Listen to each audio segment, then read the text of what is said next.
لو كانوا يعلمون الذين صبروا وعلى ربهم يتوكلون وما أرسلنا من قبلك إلا رجالا نوحي إليهم فاسألوا أهل الذكر إن كنتم لا تعلمون بالبينات والزبر وأنزلنا إليك الذكر لتبين للناس ما نزل إليهم ولعلهم يتفكرون أفأمن الذين مكروا السيئات أن يخسف الله بهم الأرض أو يأتيهم العذاب من حيث لا يشعرون أو يأخذهم في تقلبهم فما هم بمعجزين أو يأخذهم على تخوف فإن ربكم لرؤوف رحيم أولم يروا إلى ما خلق الله من شيء يتفيأ ظلاله عن اليمين والشمائل سجدا لله وهم داخرون ولله يسجد ما في السماوات وما في الأرض من دابة والملائكة وهم لا يستكبرون يخافون ربهم من فوقهم ويفعلون ما يؤمرون وقال الله لا تتخذوا إلهين اثنين إنما هو إله واحد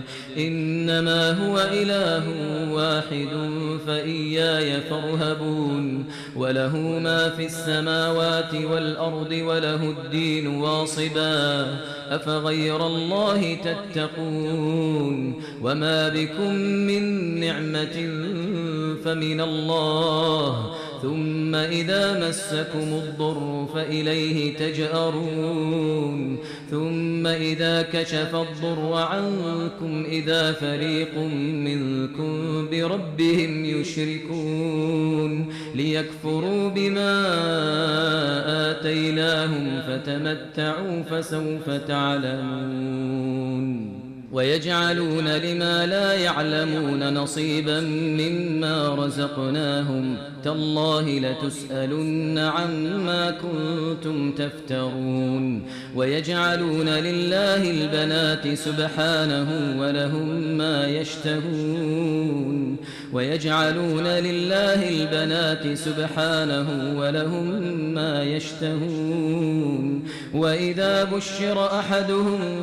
بالأنثى ظل وجهه مسودا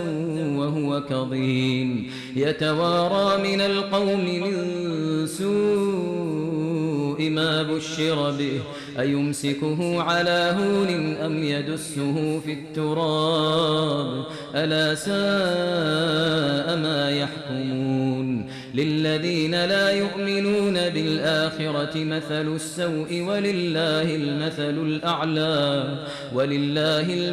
الأعلى وهو العزيز الحكيم ولو يؤاخذ الله الناس بظلمهم ما ترك عليها من دابة ولكن يؤخرهم إلى أجل مسمى فإذا جاء أجلهم لا يستأخرون ساعة ولا يستقدمون ويجعلون لله ما يكرهون وتصف ألسنتهم الكذب أن لهم الحسنى لا جرم أن لهم النار وأنهم مفرطون تالله لقد أرسلنا إلى أمم من قبلك فزين لهم الشيطان أعمالهم فهو وليهم اليوم ولهم عذاب أليم وما أنزلنا عليك الكتاب إلا لتبين لهم الذي اختلفوا فيه وهدى ورحمة لقوم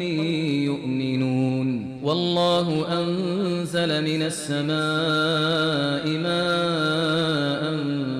فأحيا به الأرض بعد موتها إن في ذلك لآية لقوم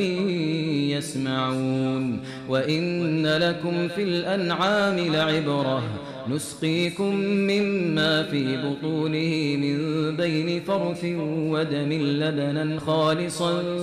سائغا للشاربين ومن ثمرات النخيل والأعناب تتخذون منه سكرا ورزقا حسنا إن في ذلك لآية لقوم يعقلون وأوحى ربك إلى النحل أن اتخذي من الجبال بيوتا ومن الشجر ومما يعرشون ثم كلي من كل الثمرات فاسلكي سبل ربك ذللا يخرج من بطونها شراب مختلف ألوانه فيه شفاء للناس إن في ذلك لآية لقوم يتفكرون والله خلقكم ثم يتوفاكم ومنكم من يرد إلى أرذل العمر لكي لا يعلم بعد علم شيئا إن الله عليم قدير والله فضل بعضكم على بعض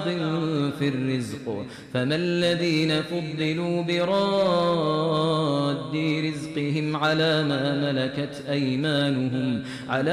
ملكت أيمانهم فهم فيه سواء